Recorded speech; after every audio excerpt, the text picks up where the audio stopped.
Assalamualaikum warahmatullahi wabarakatuh.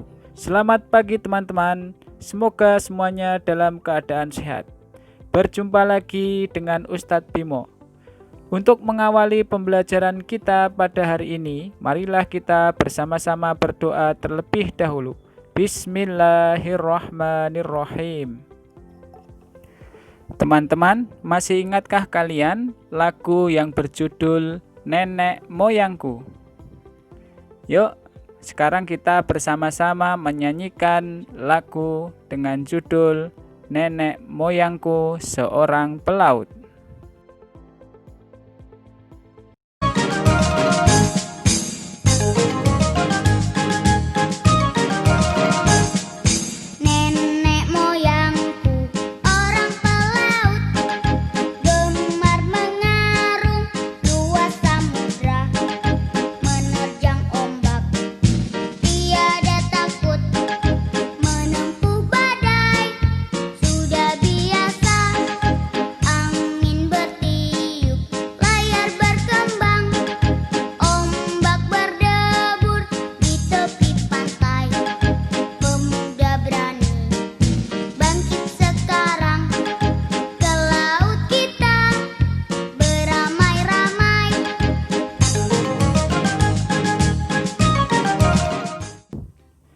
Nah, teman-teman, lagu tersebut mengingatkan kepada kita semuanya tentang kejayaan bahari bangsa Indonesia pada masa lalu.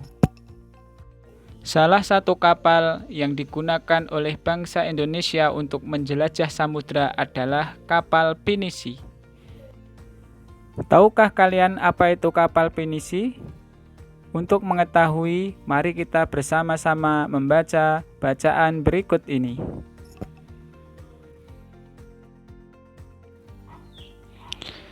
Kapal pinisi, kapal penjelajah dunia.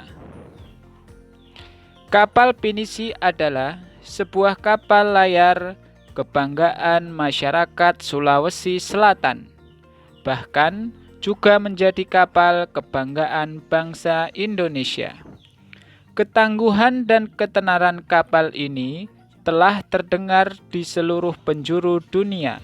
Sudah sejak sekitar abad ke-14, kapal pinisi berlayar dan menjelajah samudra di seluruh dunia. Konon, pinisi ini diambil dari nama seseorang yang bernama Pinisi.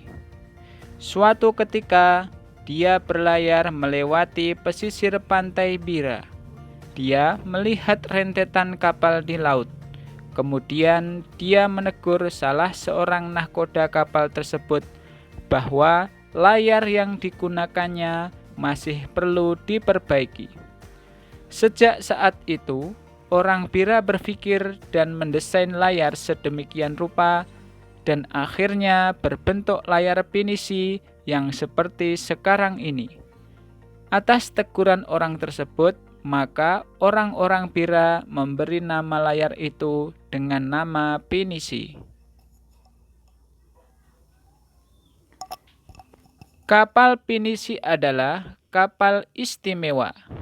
Kapal ini dibuat oleh tangan-tangan ahli tanpa menggunakan peralatan canggih dan modern. Seluruh bagian kapalnya terbuat dari kayu dan dirangkai tanpa menggunakan paku. Meskipun demikian, kapal ini telah membuktikan ketangguhannya dalam mengarungi samudra dan menjelajah negara-negara dunia. Banyak upacara atau ritual yang dilakukan di dalam membuat kapal pinisi, mulai dari pencarian hari yang baik untuk memulai pembuatan, upacara atau ritual mengusir roh jahat saat akan menebang kayu yang akan digunakan untuk membuat kapal pinisi.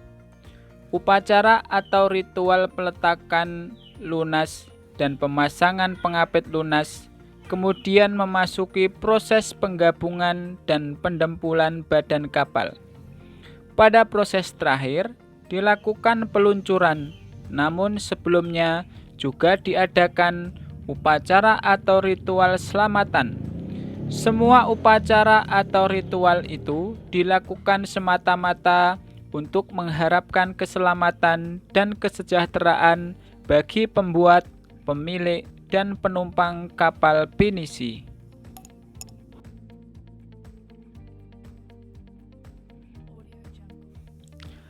Peluncuran kapal pinisi dilakukan pada saat air laut pasang dan matahari sedang naik.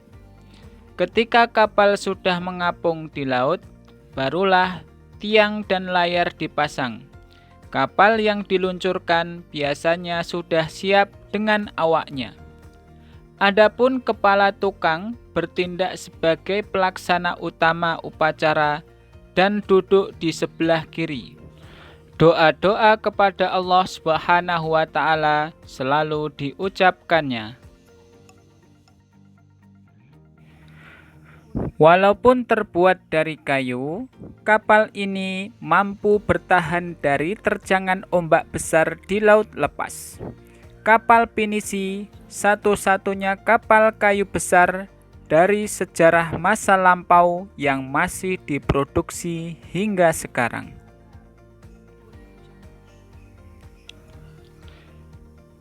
Kapal pinisi sendiri umumnya memiliki 2 tiang layar utama dan 7 buah layar. 2 tiang layar pada pinisi menyimbolkan 2 kalimat syahadat, sedangkan ke-7 layarnya melambangkan jumlah ayat dalam surat Al-Fatihah. Ada beberapa jenis kapal pinisi, tetapi yang pada umumnya pinisi ada 2 jenis. Yang pertama, lamba atau lambo, merupakan pinisi modern yang dilengkapi dengan motor diesel. Yang kedua, palari, merupakan bentuk awal pinisi yang melengkung dan ukurannya lebih kecil dibandingkan dengan lamba. Kapal pinisi biasanya digunakan sebagai kapal pengangkut barang antar pulau. Namun, di era modern seperti sekarang ini, pinisi sebagai kapal barang berubah fungsi menjadi kapal pesiar mewah. Pinisi dibuat dengan interior yang mewah dan dilengkapi peralatan menyelam dan peralatan permainan wisata bahari. Kapal pinisi juga dijadikan lambang salah satu gerakan WWF atau SO Sharks. Gerakan ini merupakan gerakan untuk menyelamatkan dan pelestarian hiu. Membanggakan sekali, bukan? Teman-teman yang dirahmati Allah Subhanahu wa Ta'ala, pada pembelajaran sebelumnya kita telah bersama-sama mengetahui pengaruh kondisi geografis bangsa Indonesia sebagai negara maritim dan kepulauan terhadap kehidupan dan sosial masyarakat. Sekarang kita akan mempelajari tentang pengaruhnya terhadap kehidupan budaya dan transportasi masyarakat.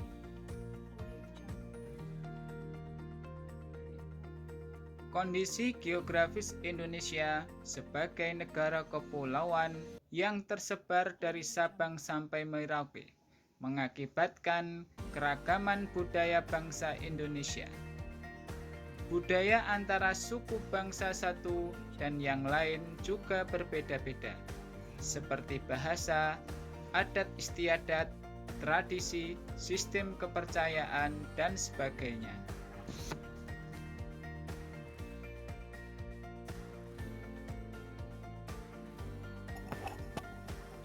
Berikut ini ciri keragaman budaya lokal Indonesia, meliputi keragaman suku bangsa, keberagaman bahasa, keberagaman religi, keberagaman seni dan budaya.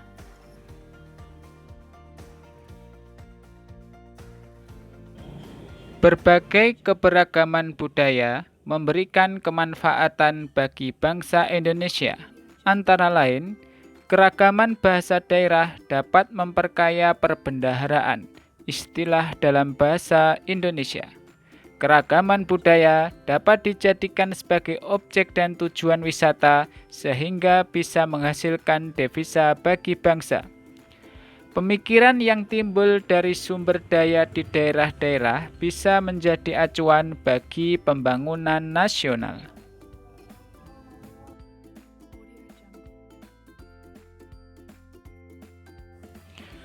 Secara umum, pengaruh kondisi geografis Indonesia sebagai negara maritim terhadap budaya masyarakat, antara lain, karena mudahnya pengaruh luar masuk ke Indonesia, maka masyarakat Indonesia lebih mengenal budaya asing. Tontonan dan adegan dalam film yang kurang, bahkan tidak pantas, membawa efek buruk bagi bangsa Indonesia. Dikenalnya kebudayaan Indonesia akibat ramainya perdagangan dan pariwisata yang ada di Indonesia. Timbulnya beraneka ragam kebudayaan dan adat akibat pengaruh dari luar.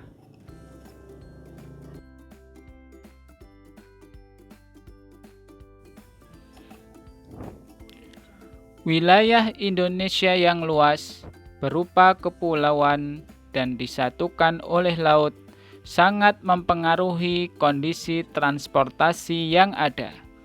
Jalur strategis yang bisa digunakan untuk menghubungkan antar pulau satu dengan pulau yang lain adalah jalur laut dan jalur udara. Adapun jenis atau moda transportasi yang efektif digunakan adalah kapal laut dan pesawat terbang.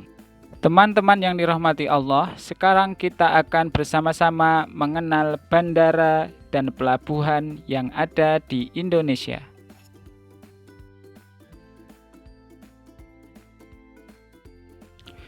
Berikut ini ada nama-nama bandara yang ada di Indonesia. Antara lain, Bandara Kuala Namu, Medan, Bandara Adi Sucipto, Yogyakarta, Bandara Juanda di Surabaya.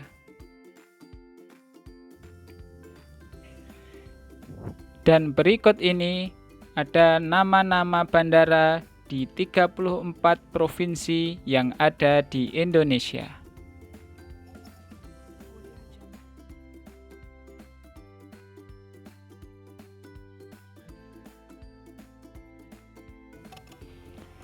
Nama-nama pelabuhan di Indonesia, antara lain Pelabuhan Tanjung Priok di Jakarta, Pelabuhan Merak di Banten, dan Pelabuhan Tanjung Perak di Surabaya.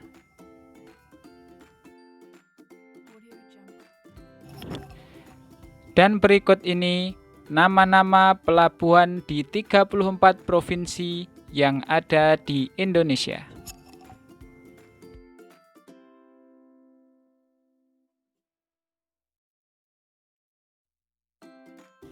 Teman-teman yang Ustadz banggakan, kemajuan dan perkembangan bidang transportasi antar pulau akan makin memperkuat persatuan dan kesatuan bangsa. Hal ini sesuai dengan nilai-nilai yang terkandung di dalam Sila Pancasila. Berikut ini kegiatan pengambilan keputusan bersama yang sesuai dengan nilai-nilai Pancasila, baik yang dilakukan di sekolah, di rumah, di masyarakat, ataupun bangsa dan negara.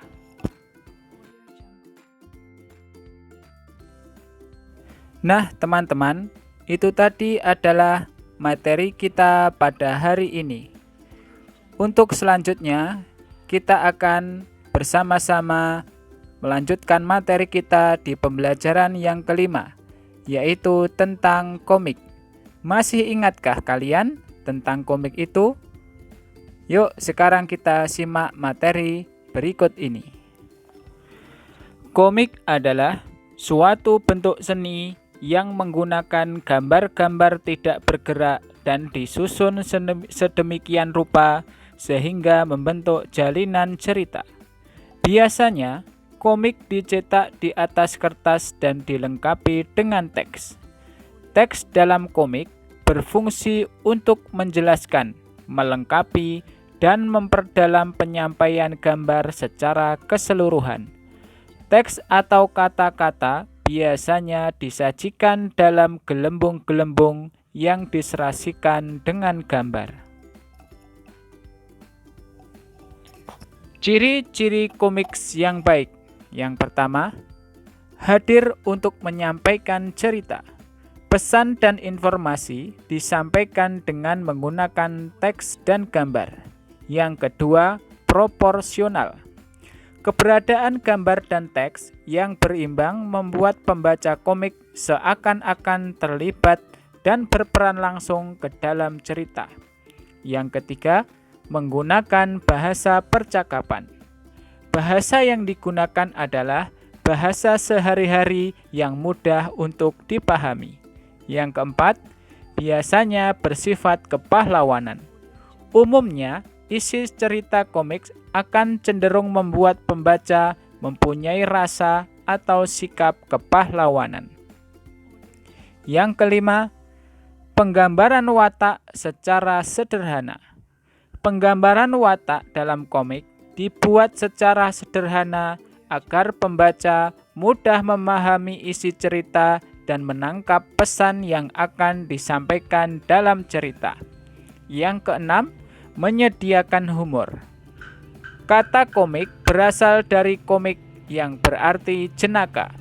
Humor dalam komik disajikan secara lugas sehingga akan mudah dipahami pembaca, dan biasanya humor yang disajikan sering terjadi dan ada di masyarakat. Demikian teman-teman materi kita pada hari ini. Untuk tugas kalian berada di akhir video ini.